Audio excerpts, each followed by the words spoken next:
All right, guys, welcome back to the MVM Show. I'm Titus, your host again, and we got a great guest on today. I think you're going to really enjoy Mario from Final Approach. Mario, it's good having you on. Bro, good to be here. Yeah, Good to connect. what do you got going on right now? We got to chat for quite a while. It's supposed to be a 5-minute phone call, probably went over an hour, I think. Well, I'm never at a lack of words. So if anybody's known me forever, like, dude, I just go. I Yeah, go. So yeah.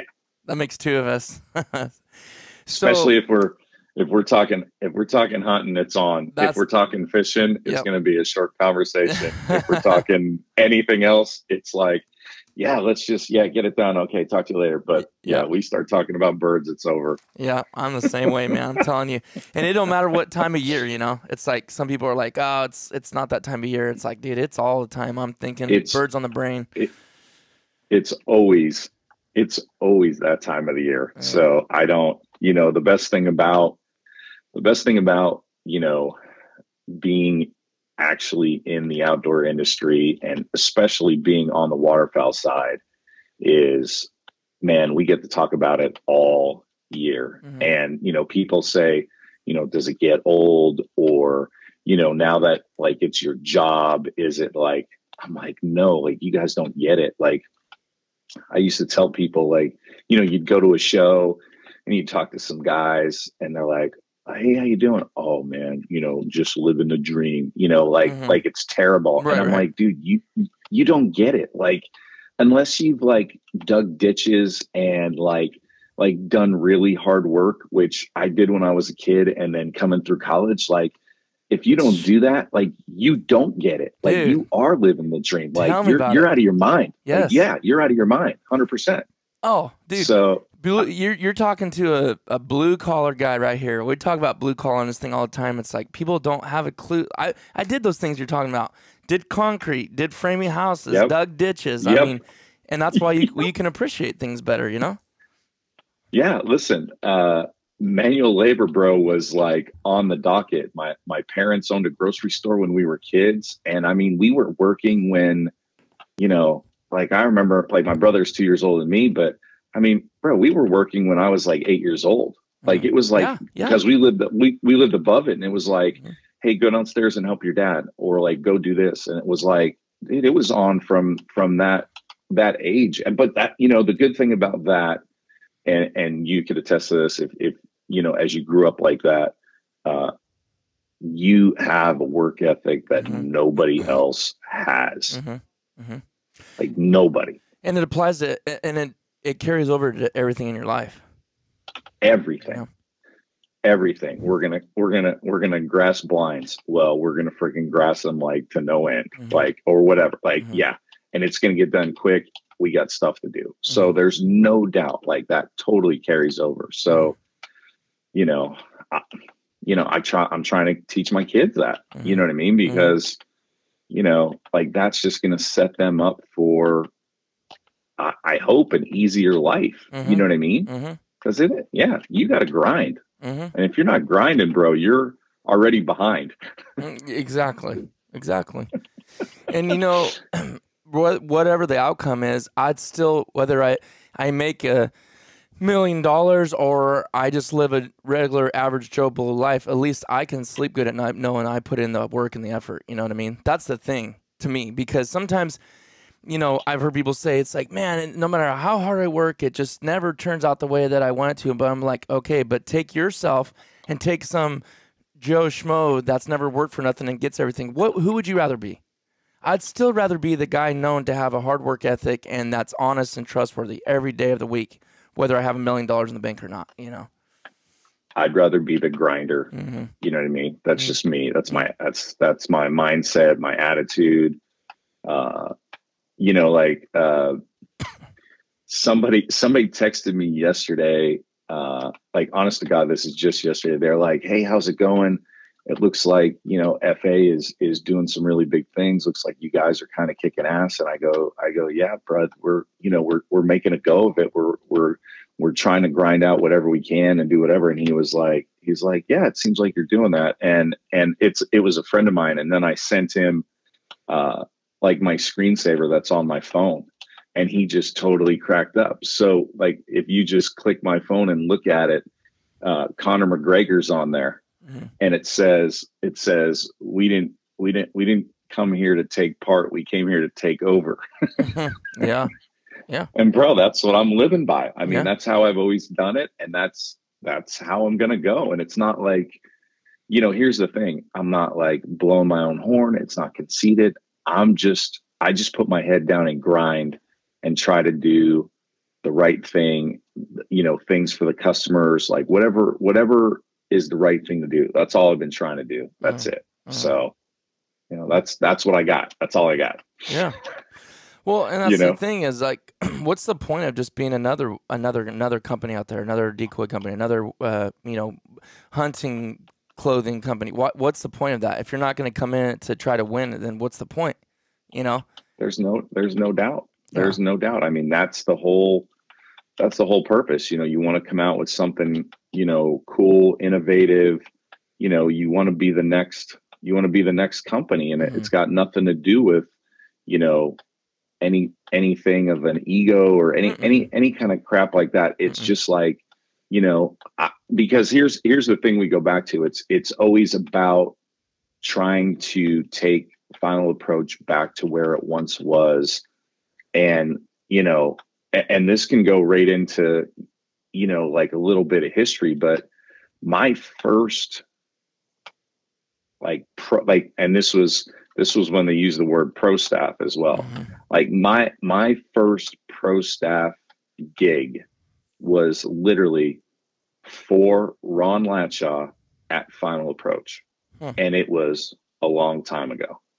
So the cool thing is I've got to see, you know, now I wasn't with them the whole time as I took other jobs and other stuff, but I got to see, you know, what it was in its heyday, and then where we needed to go now and where we need to put our head down and get there. You know what I mean? Like get back to what it was and how good it was. So, you know, there's, man, like the stuff that I've seen. Let me ask you. So you saying that, let's go backwards and then we're going to come into the here and now. Now we're talking about hard work. Sure. So I'm just going to say right now, whoever's listening that hasn't seen the Final Approach decoys, and I'm just picking on the decoys right now, we can go back and talk about other things later, but that's hard work to get to what those decoys look like now. And I didn't really pay attention to what they've looked like in the past. I'll just say what they look like right now is definitely at the top, if not higher than the best thing out there. I think a lot of them are better than anything out there on the market right now. Just the materials, the paint jobs, the carvings, everything, okay? So hard work, you talked about hard work, and having that work ethic is obviously already shown forth as soon as all those decoys were released. And so now let's backstep. I want to hear, I didn't really talk to you about yesterday, but I would like to hear what did FA, Final Approach, for those of you who don't know that name, if you don't, but what did they have back then? Like, can you name off the items and the things that they actually had and what was good about them then? And how, what year was that, like, give or take? Bro, you're going back to like 93. Okay. You're going back to like 93, like, so Ron Latshaw, who started it all, was a guide and was like an obsessed waterfowl hunter. And he couldn't figure out the best way to hide in the middle of a field or get right to where the geese were so he could get his clients better shots. He could be a better hunter. So he created this monster layout blind, which was called the Slider. And some folks won't even know this. This was the first one. It was like wooden frame, and literally you slid the top out of the way so you could get up to shoot. And they were huge and heavy. And that was what started the road down to like the Eliminator blind, which was like, that was the first blind. Now, mind you, there's no layout blinds on the market anywhere. Nobody's even thinking about it. So Ron Ron comes out with this Eliminator Blind, and you know, I did a series of podcasts last summer where I talked to all these icons in the waterfowl world, right? Mm-hmm. And I mean, I had Foils and Zinc and Dave Smith, and I mean Bill Saunders, like all these guys, John Mm-hmm. Baca, who was at Final Touch, all these guys, and I would ask them a couple questions. I would ask them one question: what are the top things, gear, any kind of you know thing you used in waterfowl hunting that you think changed waterfowl hunting, like for, you know, just was like a game changer? Mm-hmm. And everybody said the Eliminator Blind. It was like the Eliminator Blind, like the spinning wing decoy, and then a couple other guys had like some other, but everybody would say the spinner and the Eliminator Blind, hands down, because that blind changed the way we hunted then and today, and it's still going. You know what I mean? How can you know, it's like, you know, you create something and it is literally still one of the most effective things in our sport. So he makes the Eliminator Blind. Literally, there was a guy up in Washington, Duke Levan. So Duke was doing the frames for him because Duke worked at, he was like just a fabricator and worked for some of the, like all the airline companies and stuff, like Boeing, and everybody's up in Seattle and up in that area. Well, Duke was doing all that stuff. So he did the frames, and then Ron was getting the covers, the camo covers sewn. And that kicked it off. So you're talking about like, that was the blind that changed everything. And then off of that, they made like, you know, a smaller blind, which was like the Xlander. And then they made a little backpack one, which was, you know, like a groundhog, they called it. And then there was like, then they did an upright blind so you could stand one up like this. That was like one of the first. It was smaller, but it was like a stand-up blind. And then they did some stuff for turkey. They did a dog blind. They did snow covers. I mean, it was just stuff on top of stuff. It just started snowballing. And then obviously, you know, Ron gets bigger and has to move his manufacturing because they can't handle it. And there's nobody here to do it. So obviously they go overseas. So, you know, as this progresses, it changes the whole landscape of waterfowl hunting. Huge, like major. And then the company goes from there, and then Ron sells it to Kolpin, which was like a motorsports company, which had like all kind of ATV stuff. So then they made some ATV stuff and some things like that, and some gun scabbards and cases for the ATVs, and kind of they go that route. And then they get onto the decoy side. And the decoys at the start were pretty decent. Like, there's no doubt about it. Like, they made some really paint adhesion, durable, like everything was really good at the start. But when the problems start, or the watering down of the company starts, is when it gets sold again, like Bushnell, and then it gets sold again, and then it gets sold again, and then it just gets left for dead at the last company, where they just kind of, and the innovation kind of stops a little bit, right? Stalls. But then you also have, you know, some people who, you know, maybe aren't as hardcore of an end user creating the products, you know, and you do see that a lot in the outdoor business. People would be like extremely shocked, but you know, I can tell you from working at a lot of companies that, you know, I've seen a lot of guys come and go that had nothing to do with like the outdoor business. You're like, wait a minute, we're taking orders from a guy who has like never gotten his boots dirty.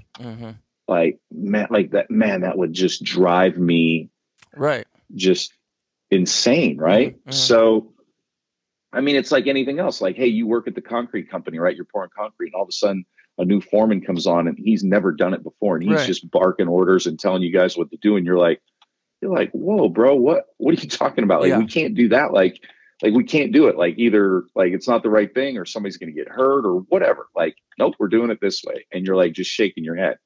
So there was a lot of that. And, listen, there was a section where, you know, the factories got changed and the quality went down. Like, listen, it just happens. Like, you're trying to save money. So they say, hey, let's pay, you know, a little bit less for whatever, like the frames on the blinds. Like, I distinctively remember, like, '07, like right in there, they changed manufacturers on the blind frames and the blinds, the layout blinds. And I mean, there was just like that was the turning point for me, where I was like, oh my God, like, I don't even think I could use these.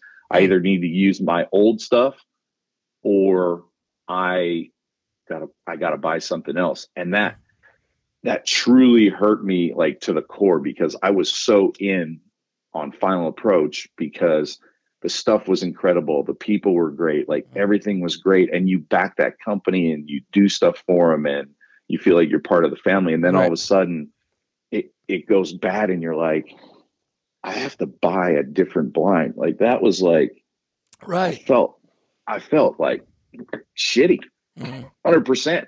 Well, yeah. So, but you shouldn't have to do that or feel that way, you know. But you had to, like for me to use the best stuff, or to be, you know, successful, or not have issues, or not keep fixing stuff. Like, I had to do something else, and that hurt. Like, that truly hurt. So, you know, so we go all the way through that section and come out on the other side, and all of a sudden, you know, Final Approach is at its last company before this, and they're like, yeah, we're not really doing with it. And a group steps in and says, we want to buy it. And they're like, oh yeah, I guess, I mean, we're really not doing anything with it. Yeah, maybe we will. And they end up doing it. So I was working. So I'll take two steps back really fast. I don't want to bore anybody, but I was doing, I was in the radio industry before all this stuff. I did it for like 16, 18 years. I was like a DJ in the nightclubs. I was on the radio. I did all that stuff. I traveled the country. I worked in all these different states. I'm doing all this stuff. And when I get to Oregon here, I just, like, hunting, just, it wasn't just like a thing anymore. It just more so consumed me even more. I started guiding for Mike Franklin up in Eastern Washington, Pacific Wings. And I started guiding down here, and I'm just like, I just want to do this. And I don't know what I'm going to do, but I'm going to do it. And I totally quit my job, and I go to my friend, Don Guthrie, who's making Columbia River decoys at the time. He owns it, and they're handmade, hand painted, the whole deal. And I go to Don and I say, I want to help you. I want a job. I want to do something. And he says, well, I'm super busy at the time, and I don't even have time to do decoys. And I got back orders, you know, as far as I could see. And he goes, why don't you come over to the shop and learn how to do all this, and we'll figure out something. So I'm over there, like, I work my day job. Like, this is right before I quit. I'm working my day job. I'm going to Don's at night. I'm there till like midnight, 1 a.m, go home, get up, do the whole thing all over, and take over the decoy production. And I'm making them, I'm painting them, we're cranking out orders, we're doing all that. And as that progresses, I just get more and more into it. And I'm just like, I'm in. I want to be in everywhere. I meet Buck Gardner out here at the Waterfowl Festival, the Oregon Waterfowl Festival. And I talked to him, and I was like, hey, I think I could help you out west here, and, you know, do stuff with you guys promotionally and the pro staff and do all this stuff. And literally he's like, okay, call me next week and we'll talk. And I say, hey, listen, I have a proposal. I want to talk to you in person. I want to come down to Tennessee. I want to lay it all out for you. I said, I'll buy my own ticket down, and I'm going to create a job that I think can help you. And he's like, okay, I'm up for it. I fly to Tennessee. I get into Memphis. I get in the office. I have this whole plan about growing his pro staff and doing events at stores and selling more stuff at stores, and how it could be profitable for the company and do all this stuff. Now, mind you, this is like '03. Okay. And like at this time, there's not a ton of pro staffs, you know, and if there are pro staffs, it's just like you got like a hooded sweatshirt and you're just like, you wear it when you're hunting or you're doing, like, you're not doing anything. So I go hardcore, and we go into Cabela's every Cabela's event at the time, like all the waterfowl weekends and all these waterfowl events that they would have, and Bass Pro, like we would go to everyone, and we had a guy in every store every weekend, and we were selling stuff, and they're reordering product, and it's like, it's going crazy. And then, you know, I don't know. There was a couple other companies that were slightly doing it, but then all of a sudden it catches on, and everybody's like, we got to hardcore do this. And I'm not saying I started that, because Avery was going at the time as well. But I'm just saying I mean, Fred Zink was doing it a little bit. They were kind of getting into it because of the Avery guys. So they were all together. So that was probably the only other company that was really pushing. So then I start pushing, and it starts working. So then I go from working for Buck. I got nowhere else to grow there. And I end up taking a job at Fred's at Zink right before AVNX starts and the turkeys come out. So I get in on the ground floor there, and obviously everybody has seen what happened there and how it blew up, right?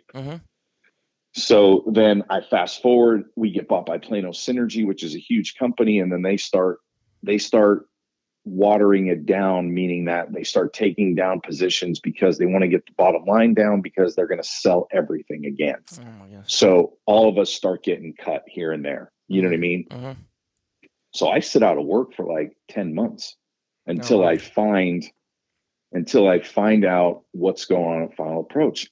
I heard they were looking for a person to like head up the, you know, the actual manufacturing, like just being in charge of the brand.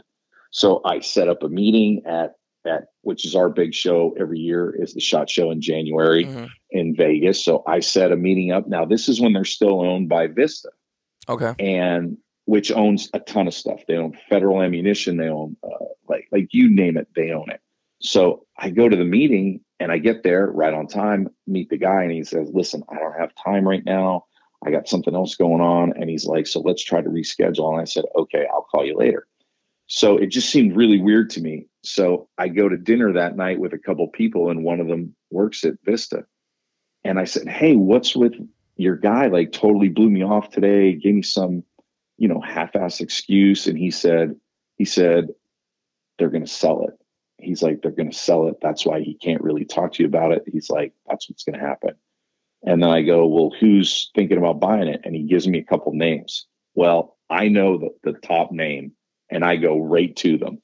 And I go, and nobody knows this at the time. And I go, if you guys buy Final Approach, I want to be in on it.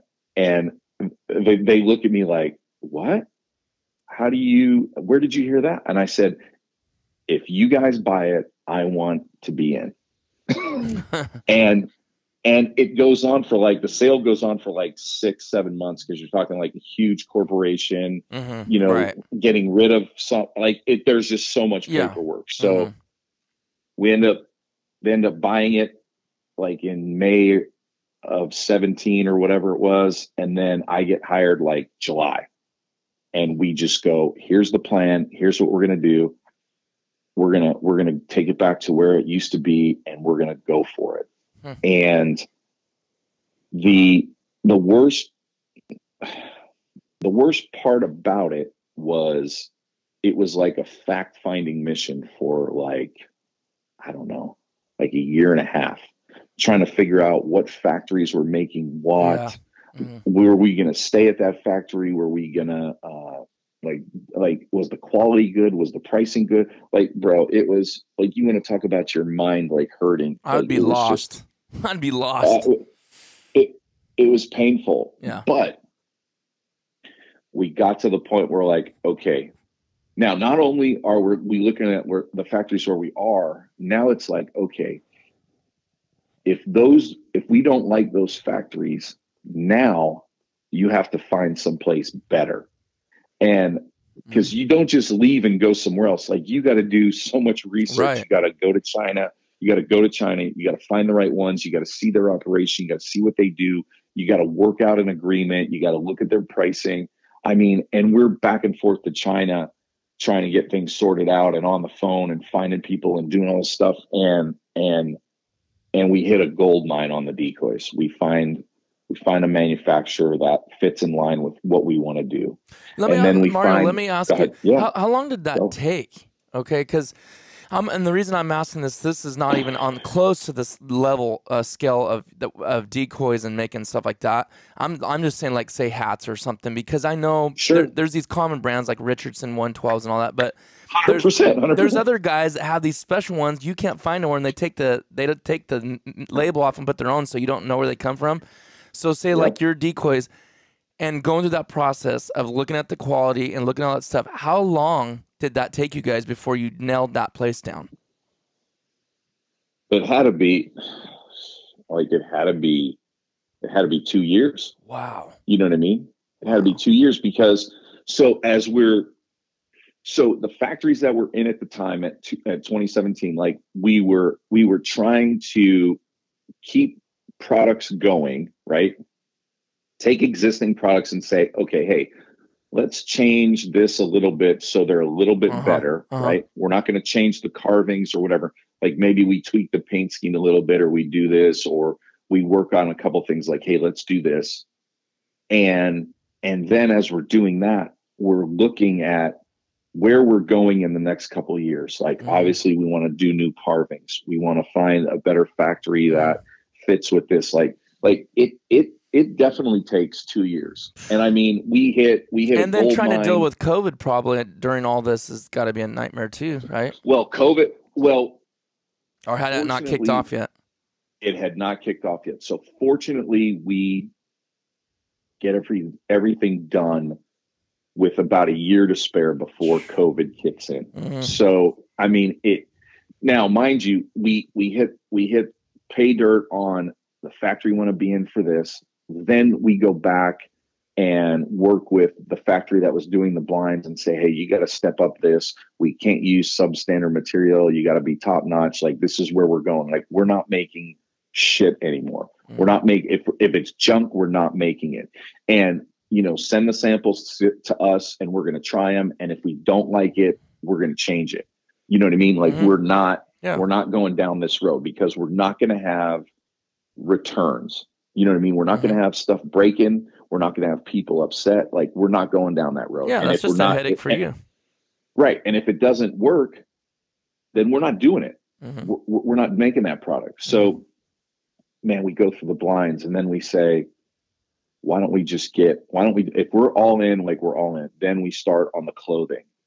And a couple of the guys in the group of us has some clothing background. So we start chipping away at what we want to do. Like, these guys are saying, and the thing about it is everyone involved in Final Approach is an end user. And what I mean by that is they live and breathe waterfowl. Yeah.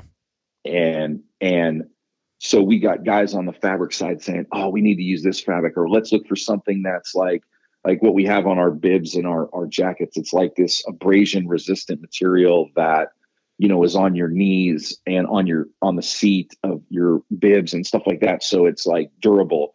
And then the hunter in all of us starts saying, well, if it was me, I would want pockets here. Right. And I would want a hood like this, or I would want like we were talking about the cuffs on the jackets and stuff the other day. Like I want my cuffs like this. Like I want, like, that's what a waterfowler needs. So then you get into that kind of stuff. Like you're actually making something that has a purpose. Like, yeah. Well, and you only know those things if you've had time in the field. You know what I mean? Like we were saying about the cuffs, not getting water down your sleeve and stuff like that. Right. That's nobody's not, if you haven't paid your dues and been out in the field after hunt after hunt after hunt and had that experience, you couldn't say that was a necessary thing, you know? Nope. And that's the thing, is that's what's nice about what's been transpiring with all this, because yourself and other people that are involved, these, like you said, these are people in the field. These aren't like, you know, Professor so-and-so sitting in an office in a skyscraper, never been a day on the field. He cannot relate to it. And that's not the kind of guys you need in charge, these massive companies that know nothing about it. And that's where I see what's taking place is so, it's going to be huge, because these are guys that are in the field, you know. You know, here's like one of the main things. You cannot bullshit a waterfowler. And what I mean by that is we are like bloodhounds, right? Like we see something and we like, oh, I don't know about that. And then we check it out, we sniff it out, and we go, this is going to work, or this is like a scam. This is like, you know what I mean? Like we are so in tune with our gear. Yes. You know, it's like the only other category that I look at that's as anal and as crazy as we are is probably like the bow hunting side. True. You know what I mean? Because the bow hunting guys are bananas, right?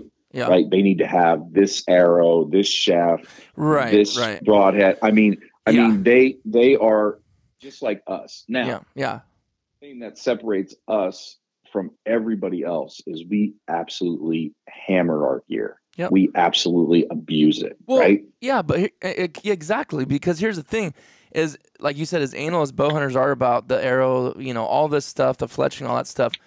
And again, it's not putting us up above anything, but you take a bow hunter that, let's just say, I'm going to say an average guy, maybe spends, let's just be super liberal. Let's just say 4 weeks, and I'm talking day after. So not all together, not all consecutive, but over a season. And I feel like that's way over top. But there may be guys that do more. A lot of guys probably do less. But that, let's just say 28 days, 30 days, whatever. Okay, that's a lot. That's a lot. But that still is not nothing what a lot of duck hunters are out there. Like I was telling you, you know, 50, 60 hunts. Some guys doing 70, 80 hunts. So we're in our jackets a lot more. We're in our waders a lot more. It's like a average bow hunter, they go, like my dad, he's a big time bow hunter, but he spends like probably 2 weeks in the field. So he's not going to put his gear through the stuff that I'm going to put my gear through. That's right. You know? Look at the rifle hunters, look at the deer rifle hunters, or like a big game guys, like they might go on a trip and be there for a week, 10 days, 2 weeks, right? And then they're back home, then that's it. Or if they are close enough to the unit that they draw, like they might hit it a couple weekends or a week here, and then, you know, I mean, that's how it is. Like turkey guys, you know, you might go opening day and smash your turkey, and then if you can shoot another one, like you might go the following weekend or that week and shoot another one, and you're done. Right. Like look at the amount of time, exactly what you said. Like look at the amount of time that you're going to spend. Now there's guides in every category that obviously spend way more time in their gear. 100%. I agree with that. Sure. But like, just like you said, a regular waterfowler, even if he's a weekend warrior, right, and only can get out on the weekends, for how long duck season and goose season is, he still probably gets more time in than anybody else, even just doing, you know, the bare minimum. So, yeah. It's not that we're harder hunters or nothing. We're not saying that. We're just saying we just more time, and our gear. If we have to buy new rain jackets every year, that's going to break us. You know, like we got to have gear that holds up, you know. Well, listen, here was my main thing. And I know 100% you could attest to this. There was a stretch of my life where I was literally going through 2 pairs of waders a year. Yep.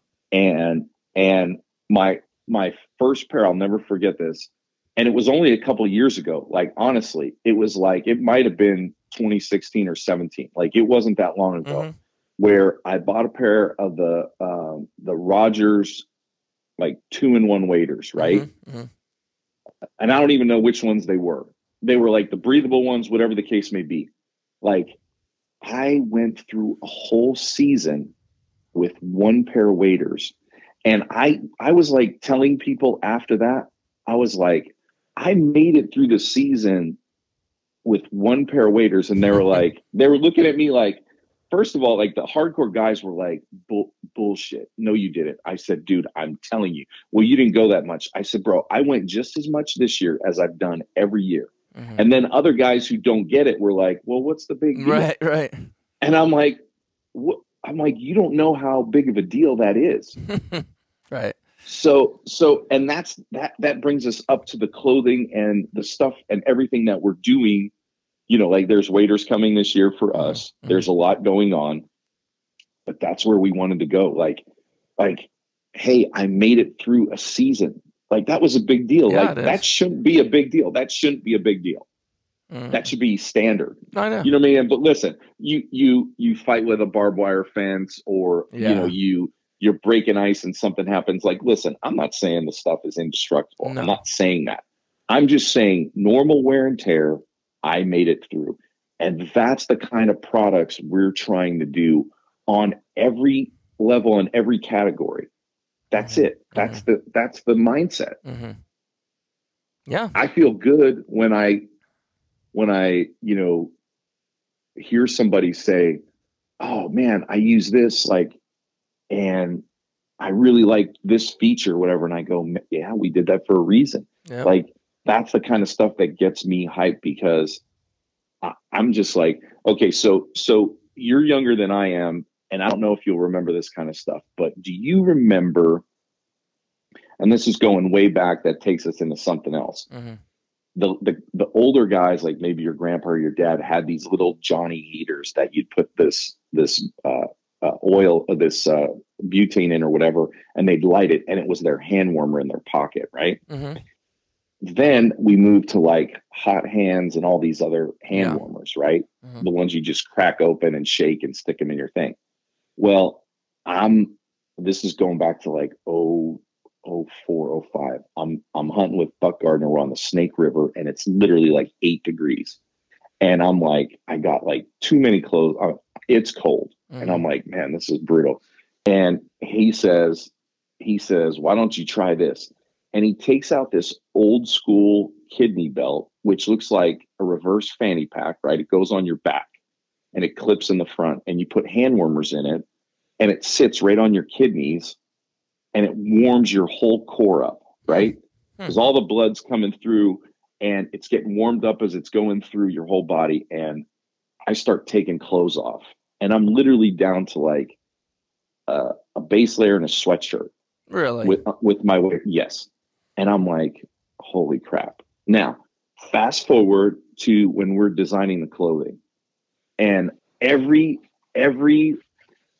heavy or outer layer garment that we have has these 2 little pockets in the back that you could put hand warmers in, that literally will sit right near your kidneys and warm your core up. And guys, like, I had a young kid that hunts with me, and he's like, dude, what the hell are these 2 little pockets? Like, you put stuff in them? And I said, okay. And I said, I got to explain it to you. I said, you're like in your 20s, like you don't get it. I said, when you're hunting like extreme temperatures and you don't want to put on 7 coats, I said, you get this item and you put hand warmers in these little pockets, and then you put your jacket on, and it'll sit right next to your kidneys on your back where it warms all your blood. And I said, your whole core changes. Wow. I've never heard that. Yeah. So like, that's the kind of stuff we're trying to do. Yeah. And I guarantee you, like, people that are listening are like, oh, like if they have that jacket, they're like looking at it going, oh, I didn't know that. Like, that's the kind of stuff like we're trying to do. Like we're trying to get like that extra stuff where we're pushing as hard as we can, and like really going like all out. So, and again, though, and that's what's awesome about that is, again, that is experience right there. That kind of stuff like that is taking stuff that is treasures that could be lost over time. And obviously already is. I've never heard nothing like that, and I've been duck hunting for a long time.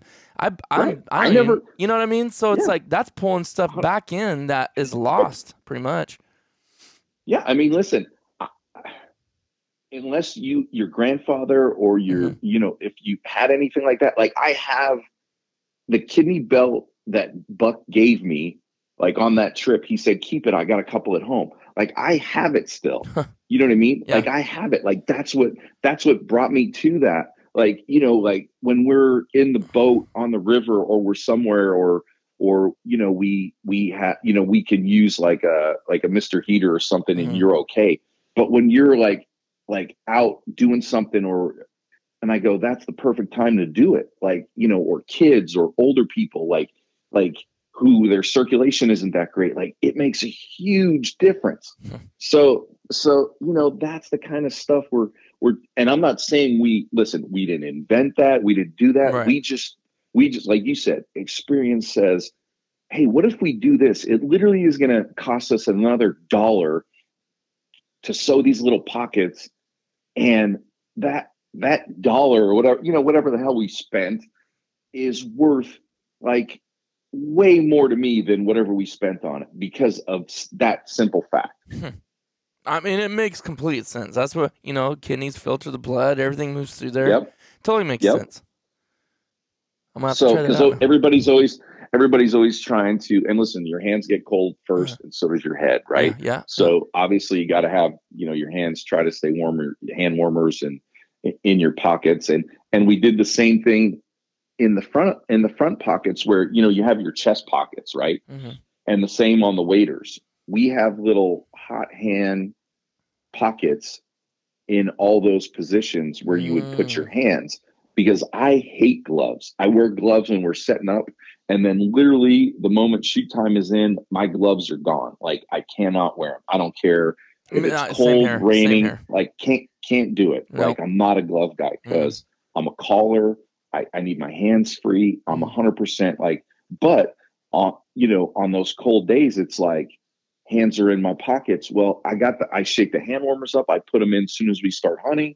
And by the time, the first, you go through like first light and, you get some shooting in the whole Right. deal. Like the first time it calms down and you can put your hands in, like I'm already cooking inside. So I just get my hands in and stay warm and I'm good the rest of the day. Like Hmm. I don't have any issues. And that comes from just long days in the field, being in the field, Right. being in the cold, Right. being in the wet. Like, so we went that route on the pockets in the front and in the waders. Like that's what we're trying to do.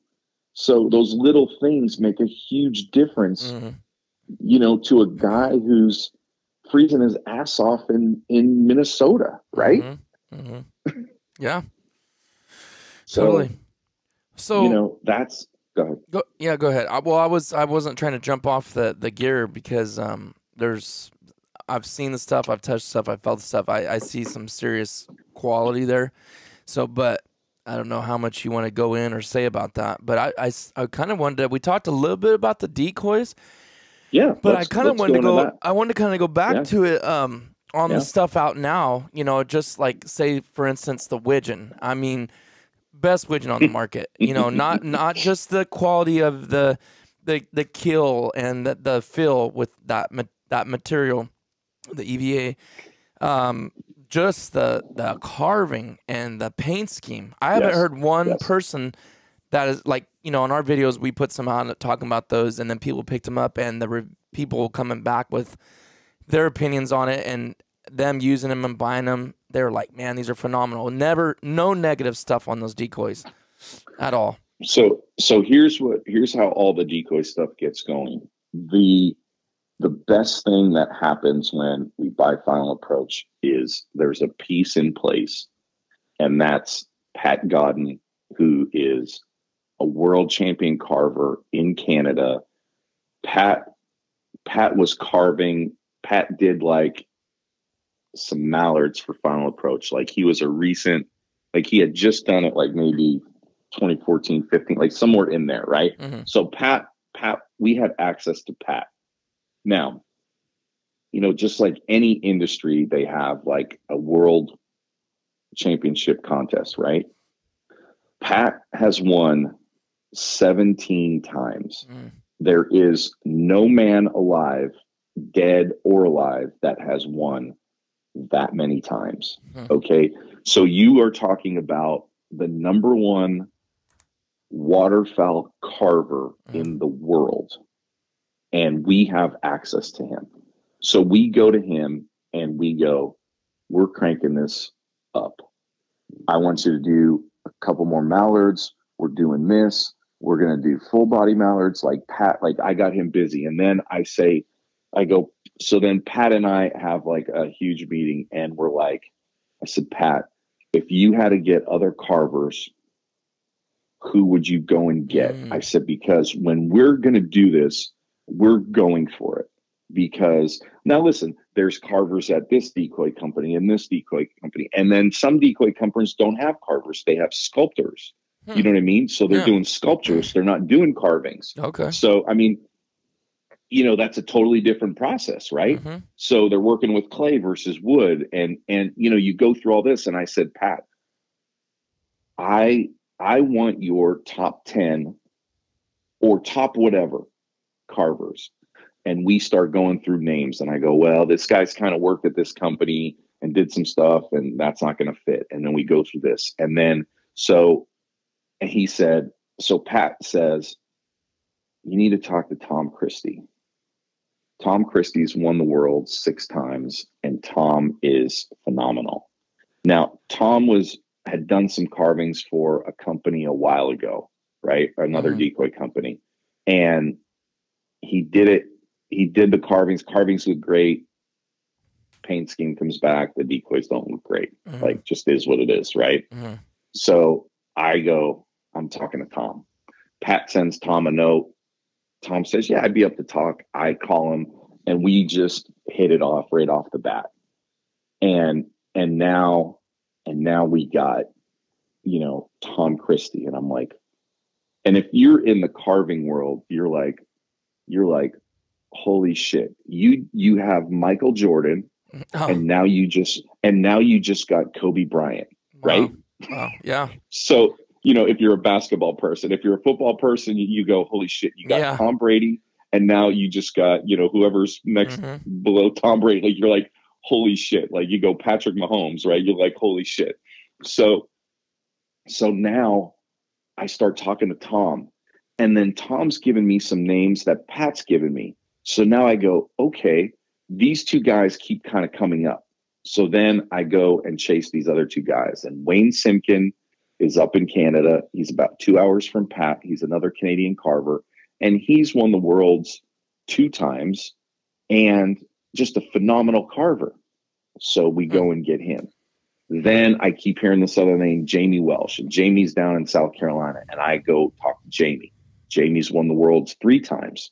And they all know each other through all the carving, and they've all admired everybody's work, and everybody thinks everybody's great. So I go, okay, what a group this is. Now we have 28 combined world championships of carving in the worlds. And I go, like, that's my all-star team. Like, you're not messing with us, because up until this point, like, some people have used like 1 carver through the whole thing, who's incredible, right? Or maybe 2. And I go, for what we're about to do and in the time frame, I need a squad that is like coming. You know what I mean? Like we're not playing. Once again, I go back to that. Like, we're not playing around. Like, we're not just like testing the water. Like, we're coming. So Pat's doing all the mallards. He does all the mallards. Full bodies, floaters, like duck butts, like that's my mallard guy. Then we get into exactly what you were talking about.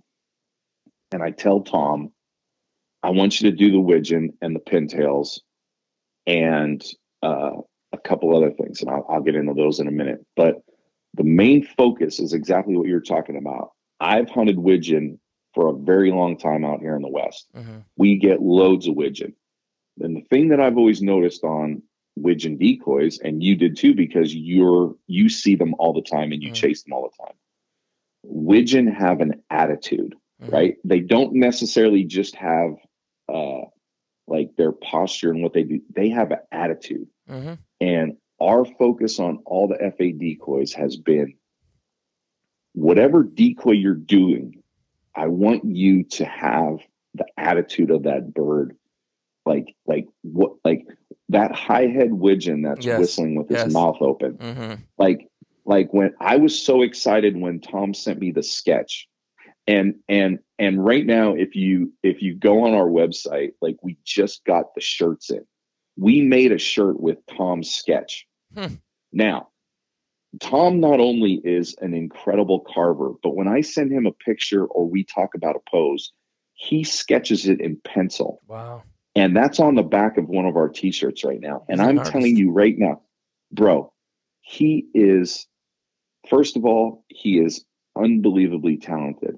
Second of all, he is one of the fastest workers I've seen in my life with the quality. And he's like, I'll get you sketched by tomorrow. And at the end of the day, he sends me that sketch and I send it to everybody and everybody goes, holy shit. Like everybody's that's insane, because you can't even get guys that are doing digital art to get you something back that fast. And this guy's thinking drawing it with a pencil or whatever he's using. Blow pencil. Yes. That's insane. Blow your mind. Wow. Now, so it goes back to what you're talking about and what we're trying to do. Attitude. That Drake widgeon has such an attitude. Then we go to the surface feeder, and I go, listen, widgeon are little thieves, and they're little surface feeders, and they're little bastards. Like they steal grass from the coots and the mallards. Like they're just little thieves, and I want a little thief surface feeder. You know what I mean? And then when you see them on the water, like the hen that we did with Tom, like she's just all balled up and just kind of rolling, and she's just kind of paddling her feet and just kind of going. Like that's like those three poses. Like there's other poses you could do, but like to me, that was what I see. If you've seen widgeon a lot, that's what you see. Right. So then we go with Tom, we go to the pintails, and I say, hey, I want like an upright, but a little lazy upright, because I don't want them like alert and like hold something's going on. I just want them chilling. And then I want a surface feeder where they're just, because they surface feed a lot too. So we go there, and then he says, well, we're going to do the two drakes. Should we do a hen? And I go, no. And he goes, well, what do you mean? I said, listen, I don't know when it was. It was a long time ago when Flambeau did like an all Drake pintail pack a long time ago. Remember that? I don't know if you remember that. Yeah. But if you're out west here, the last thing you need is more brown decoys. Right. Because you put some mallards out, you put some widgeon out. I want as much white as I can get. I want all drakes. So we went all drakes, because for us out here, like that's 100%. And I got to think like everybody else in the country, like, what do I need more hens for? Everybody's going to put out their mallards, and they're going to have brown ducks out. Why do I need more brown ducks? Like I don't need them. So we went that route on that. Then we get to the gadwall, and we do the same with the gadwall with Tom. And I go, I want like I just want a wild pose. And we did the one where he's like resting and his wings out. And I go, I just want something like dirty. Like we do that. And then we do a surface feeder gadwall, because they're also always chasing, right? The other thing in mind, and it all starts with pat on the mallards, as we come down, if you look at all our ducks, the thing I wanted to portray and what we wanted to do at the company was, I'm going to buy the mallards and I'm going to get all these poses, right? And then I'm going to buy the pintails. I don't want to buy the pintails with the same damn poses as the mallards. Right. So then when I put everything out, it's like all the poses look the same. So we did different poses in every pack that we did, whether it's the pintails or the widgeon or whatever. Then we go up to Wayne, and I go, Wayne, I want you to do all the teal. And I want you to do like a little balled up green wing. And then I want a surface feeder. And then I want a high head blue wing.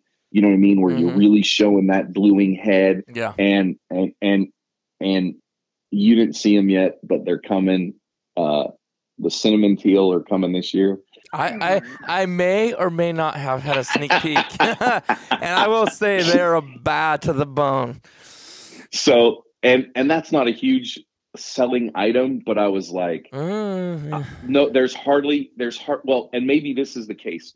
There isn't really a cinnamon teal decoy that really does it. So why put one out? Right. And well, I mean, I told them when I see it, I said I'm half tempted to just put that on my wall in my office when I get that thing, man. Because I mean, it literally looks. You know what it reminds me of? It reminds me of something you would win like at a Ducks Unlimited banquet for a collector. Yes. That color on nailed it. They nailed the color. Is dirty. Like I am so excited for those to get here. Like it's bananas. Now let's go back. Now I'm going to throw you on something else. Let's go back to the widgeon. Now we do an enormous amount of business in Europe. Okay. I did business for, I met a guy a long time ago when I worked for Buck that we were doing calls in Iceland and all these other countries and Italy and Germany and Finland and Sweden and Denmark and Russia and France. And we were doing like international goose calls for there. Then when I went to work for Fred, we did calls for there as well. And then we started doing some decoys for those because those guys have similar ducks to us, but then they have totally different ducks than us. They shoot an enormous amount of Eurasian widgeon in Europe. So I go, we got the best widgeon on the planet, I think, and we're going to go after a Eurasian widgeon. So we just changed the paint scheme. And we have the Eurasian widgeon. We do sell them here, but in Europe, it's huge. So we start selling them over there. Yes. Then we do some different goose species over there for those guys off the spec decoys and the spec molds that we have, because they have gray leg geese over there and pinkfoot geese, and all those geese they're all derivatives or subspecies, or they're all connected to the spec, or as they say over there, like it's not a spec over there, it's a European white front over there. It's just like our spec. Sounds like it. Looks good. Did they eat that up? Did they eat those Eurasian widgeon decoys up? I mean, did they just hammer the market? Yes. Hammer you guys with those? Yes. Really? Yes. Because now a couple companies were doing them over there. Okay. And we were doing them at AVNX over there. You know what I mean? We were doing that. Yeah. And then I said, I'm going to take that to the next level. I'm going to do the decoys we were doing over there. And then I'm going to go one step further, and I'm going to go on the other decoys that they need. So now this will blow you away, and this will take us off the ducks just for a second. But I would tell everybody before that we need to do pigeon decoys and crows. Okay. And they're like, oh, we're not going to sell that many. We don't want to waste the money. We're not going to do that. It's not in the budget. Okay. We did a line of pigeon decoys. European, they're called wood pigeons over there. They have a little white stripe on their neck and a little green, and we did pigeon decoys for over there. And we did them painted and fully flocked. And then over here, we just have our standard black crows that are fully flocked, right? Because if you haven't killed crows and hunted them, that's my second favorite thing to do. Really? I'm obsessed with that shit. Yes. Really? It is. They're smart, incredible. Bro, if you can kill crows, you can kill any other bird. There's zero doubt. I'm telling you, zero doubt in my mind. They're smart. And you could ask the crow nuts, they'll tell you, right? Yeah. So they have another crow over there. It's called a hooded crow. It is probably the coolest freaking bird I've ever seen. It's got some gray in it, and it's almost got a gray hood, and it's also black. So we do the wood pigeons over there. We do the black crows.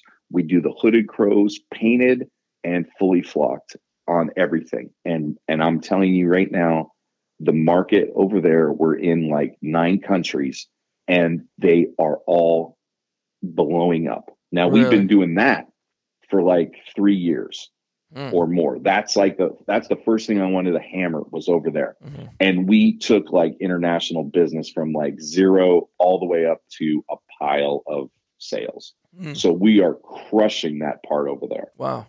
Now, the other thing that we wanted to do, which was for here on the duck side, but also is huge in France, is the spoonbills.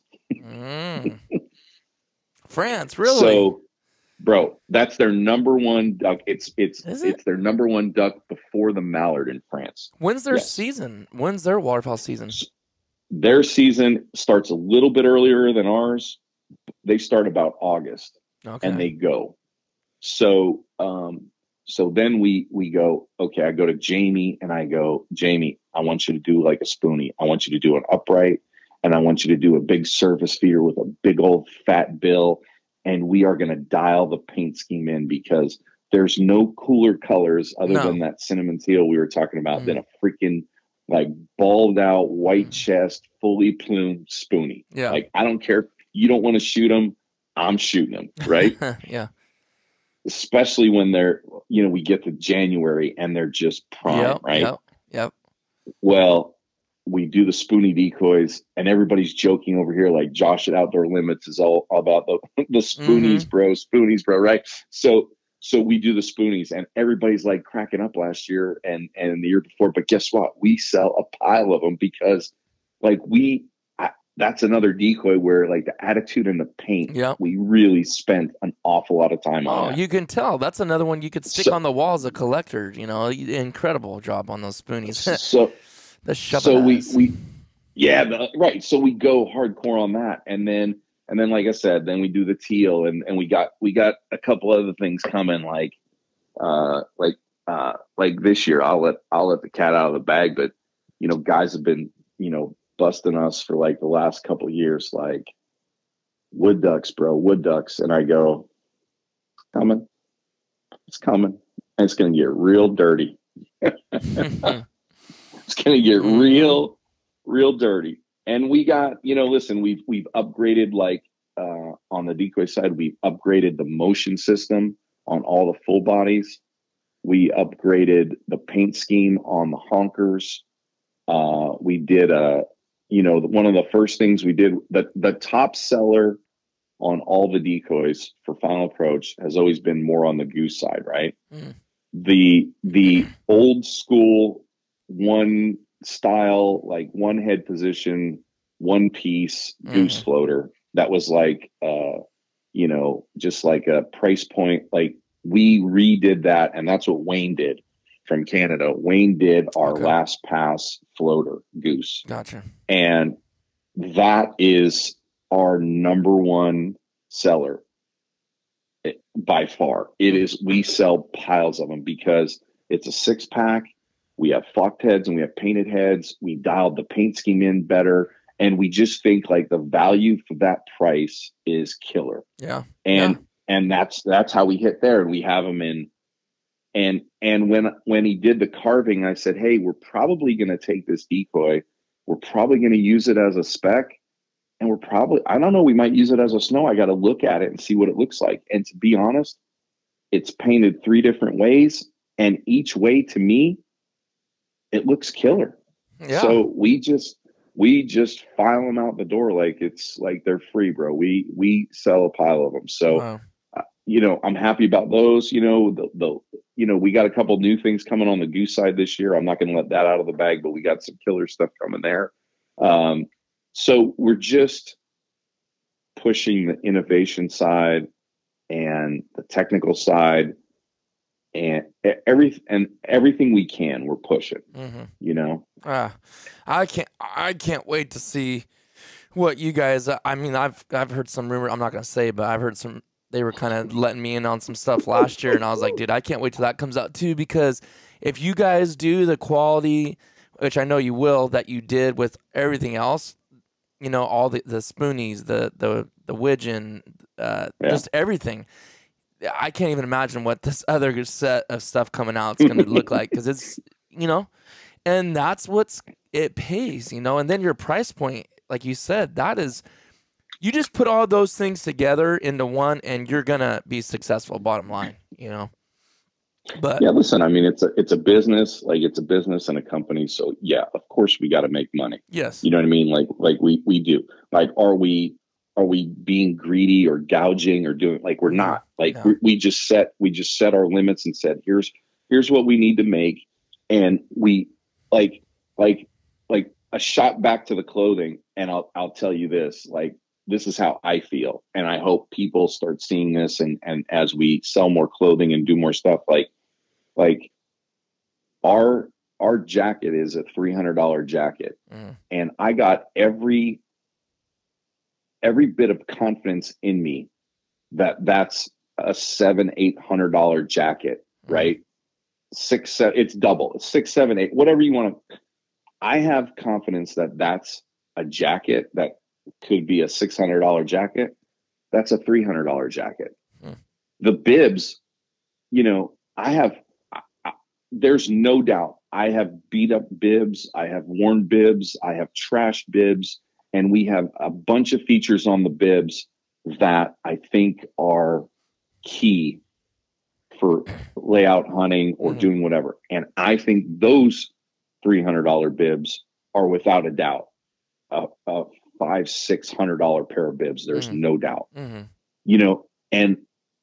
I'm not trying to have our company like just do that. Like, we make waterfowl stuff for waterfowlers, no matter if you hunt 2 days or 200 days. Like, we want you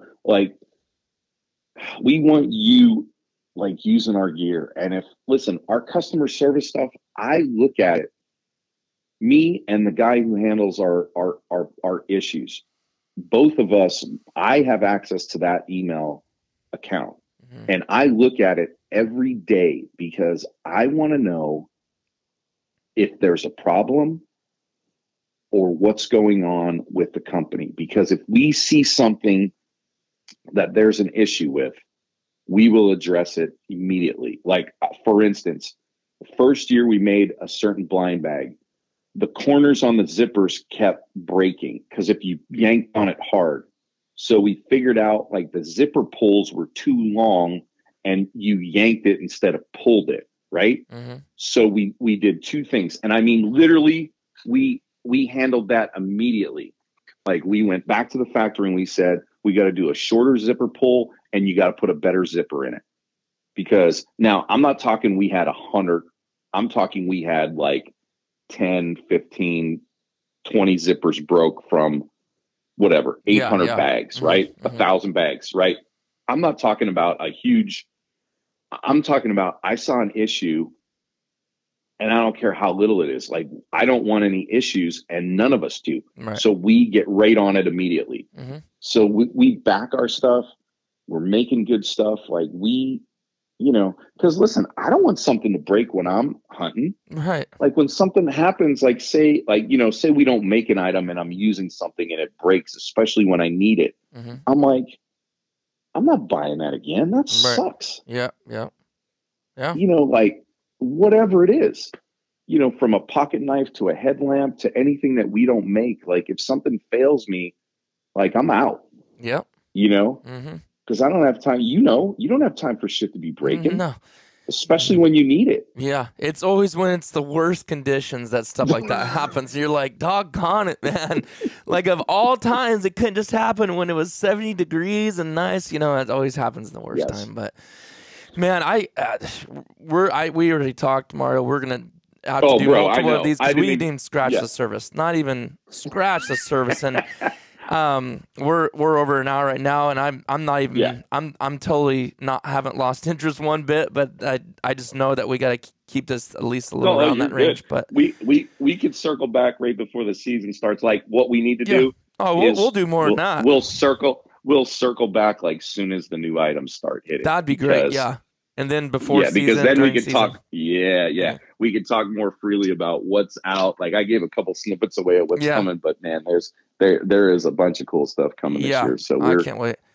Tell everybody where all the information about before we close this up. So the cool thing and we appreciate you doing everything that you're doing and what you guys, I know you've been using the decoys and everything else.